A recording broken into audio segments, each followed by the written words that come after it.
محترم حافظ مظہر بیگ صاحب ابھی آپ کے سامنے سورہ علق کی پہلی 5 آیات تلاوت کر رہے تھے۔ یہ وہ آیات ہیں جب پوری دنیا گمراہی میں تھی، سارا عالم اندھیرے میں تھا، بہت برائیاں تھی لوگوں کے اندر، آپ تصور نہیں کر سکتے۔ اس وقت میں خالق کائنات نے، اس برہمانڈ کو بنانے والے نے حضرت جبرائیل علیہ السلام کو حکم دیا، جاؤ دنیا سے اندھیرے کو دور کرو، دنیا میں علم کی روشنی پھیلاؤ،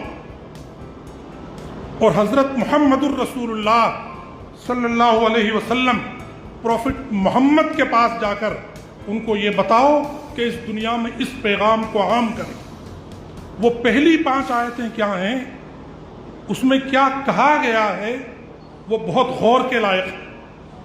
پہلی 5 آیتیں اللہ دنیا والوں سے کچھ کہہ رہا ہے، اس اللہ کے نام سے پڑھو جس نے اس کائنات کو تشکیل دیا ہے، جس نے تم کو پیدا کیا ہے، اور پھر انسان کی حقیقت بتائی۔ پڑھ لکھ کر کے گمراہ نہ ہو جانا، پڑھ لکھ کر کے اپنے آپ کو بہت بڑا کلکٹر نہ سمجھ بیٹھنا، پڑھ لکھ کر کے اپنے آپ کو دنیا کا بہت بڑا وزیر مت سمجھ بیٹھنا، پڑھ لکھ کر کے لوگوں کو کام آنا، اس لیے کہ تم کو اللہ نے ناپاک لوتھڑے سے پیدا کیا ہے۔ تمہاری اتنی سی حقیقت ہے بس۔ خلق الانسان من علق، اور علق کی تفسیر میں علماء کرام نے 700 پیج لکھے ہیں۔ سنیل جی، 700 پیج۔ علق کیوں کہا، میں اس وقت اس تفصیل میں نہیں جاؤں گا۔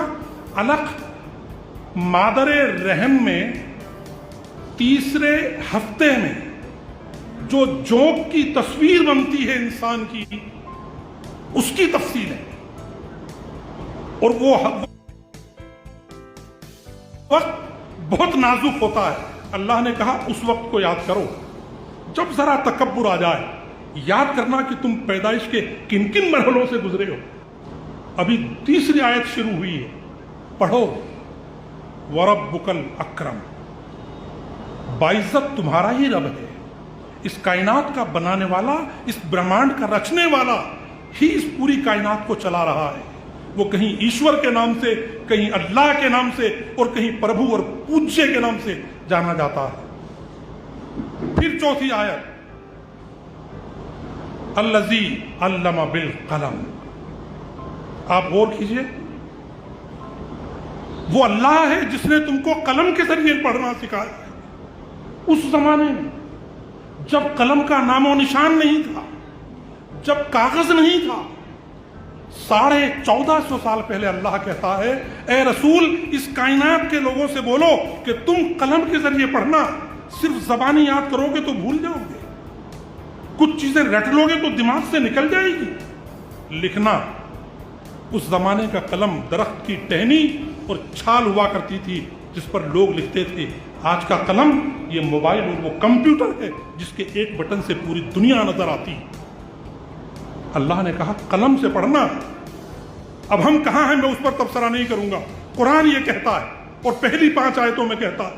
2 مرتبہ تو پڑھنے کا ذکر آ گیا، 1 مرتبہ تعلیم کا ذکر آ گیا، اور 1 مرتبہ قلم کا ذکر آ گیا۔ پھر اس کے بعد لاسٹ آیت ہے اس کی، علم الانسان ما لم یعلم، انسان کو وہ اللہ نے سکھایا جو دنیا نہیں جانتی تھی۔ 3 مرتبہ تعلیم کا ذکر آ گیا۔ اس کا مطلب پھر اسی علم الانسان ما لم یعلم کی تصویر کو لے کر کے 200 سال پہلے سر سید احمد خان نے شیروانی پر ایک نشان بنایا، مونوگرام بنایا، کھجور کا پیڑ لگایا، روشنی کے لیے ستارہ لگایا، اور نیچے لکھا علم الانسان ما لم یعلم۔ صرف اور صرف کھانے پر مت مرو۔ مجھے معلوم ہے سر اس جے پور کی حالت، اگر گوٹ ہو تو 1000 مسلمان 5-5 ہزار کا خرچہ کر کے گوٹ کھانے چلے جائیں گے، اور جب ہم یہ کہیں گے کہ اسکول کھول دو تو سب کو سانپ چوب جائے گا۔ 60 سال میں طارق بھائی 60 سال 70 سال ہو گئے، کس کو کوستے ہو، کس کو گالی دیتے ہو؟ کون سا نریندر مودی، کون سا اڈوانی، کون سا اشوک گہلوت، کون سا منموہن؟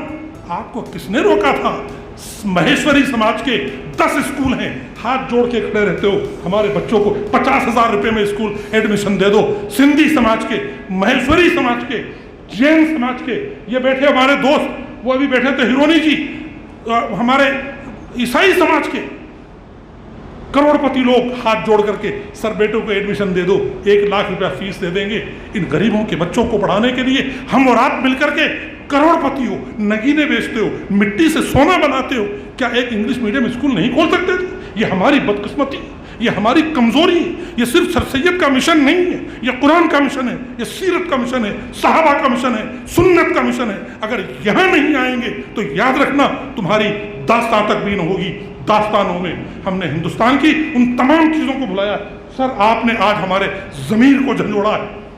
لطیف فارکو صاحب بیٹھے ہیں، کئی ذمہ دار شخصیتیں بیٹھی ہیں، شبیر بھائی بھی آئے تھے تھوڑی دیر پہلے، شاید چلے گئے، ناصر بھائی بیٹھے ہیں، حسان بھائی بیٹھے ہیں، سنیل شرما جی بیٹھے ہیں۔ سر ہم اس سرزمین کو گواہ بنا کر کے کہتے ہیں ہم مجرم ہیں اپنے پچھڑے پن کے، کوئی مجرم نہیں۔ رہ رہ کے آ رہی یہ صدا دل کے داغ سے، اس گھر کو آگ لگ گئی گھر کے چراغ سے، ہم نے اپنے آپ کو بجھایا ہے، کوئی ہم کو بجھانے والا نہیں ہے۔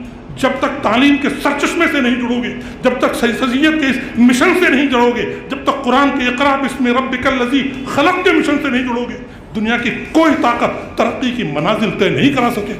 آؤ، کوئی تو بات تھی جو سید سید علیہ الرحمٰن نے اس زمانے میں جب یونیورسٹی کی زمین تلاشنے کا موقع آیا، چیئرمین کس کو بنایا تھا؟ راجہ جے کشن داس کو اس کا چیئرمین بنایا تھا۔ کوئی تو بات تھی جب سر سید کو زمین دینے کا موقع آیا، ہم نے اور آپ نے تو جب پنجاب میں سر سید گئے، لوگوں کو انگریزی پڑھائیں گے، چندہ دو، جوتیاں پھینک دی۔ سر سید نے اکبر بھائی ان جوتیوں کو بیچ کر کے علی گڑھ مسلم یونیورسٹی کی تعمیر تکمیل کی ہے کہ تم کوئی بات نہیں، پیسہ نہیں دے رہے ہو، جوتیاں مار دو، انہی جوتیوں کو لے جاؤں گا دہلی کے چور دربار میں بیچوں گا، اور اس کے بعد وہاں سے جو پیسہ آئے گا یونیورسٹی کی عمارت میں لگاؤں گا۔ وہ یونیورسٹی ہے جو آج علی گڑھ مسلم یونیورسٹی کی شکل میں پوری دنیا میں جانی جاتی ہے۔ اس کو جذبہ کہتے ہیں، اس کو فخر قوم کہتے ہیں۔ تھوڑا سا ادھر آؤ، تھوڑا سا ادھر آؤ، کوٹ جے پور والے اگر تھوڑا سا کم کر دیں تو میں سمجھتا ہوں مالا مال ہو جائے ہمارا یہ سنسار راجستھان کا جے پور۔ آئیے تھوڑا سا قوم کی طرف بڑھیے، پڑھانے کی طرف بڑھیے۔ سر ہم نے اپنی کوششوں سے سر سید کے اس مشن کو جاری رکھتے ہوئے آپ کی دعاؤں سے اپنی طرف سے 14 اسکول اور کالجز بنائے ہیں، اس میں الحمدللہ 3000 بچے اور بچیاں پڑھ رہی ہیں، لیکن ہم پرائیویٹ کالجز ہیں۔ سنیل بھائی جانتے ہیں اگر ہمارے پاس کوئی فیس دینے آتا ہے تو پھر ہم کو اس فیس کا خیال رکھ کر کے ان پرائیویٹ انسٹیٹیوٹوں کو زندہ رکھنا پڑتا ہے۔ قوم کے نام پر تعلیمی ادارے بنائیں گے، ہم اپنا سب کچھ قربان کرنے کو تیار ہیں۔ ہماری قوم کے بچے ترس رہے ہیں انگلش میڈیم کے لیے۔ میں اس وقت زیادہ بول نہیں پاؤں گا، بس اتنی سی درخواست ہے، وقت کم ہے، تھوڑا سا تعلیم کی طرف توجہ دیں، ترقی اسی سے ممکن ہو سکے گی۔ آئیے اب اس گفتگو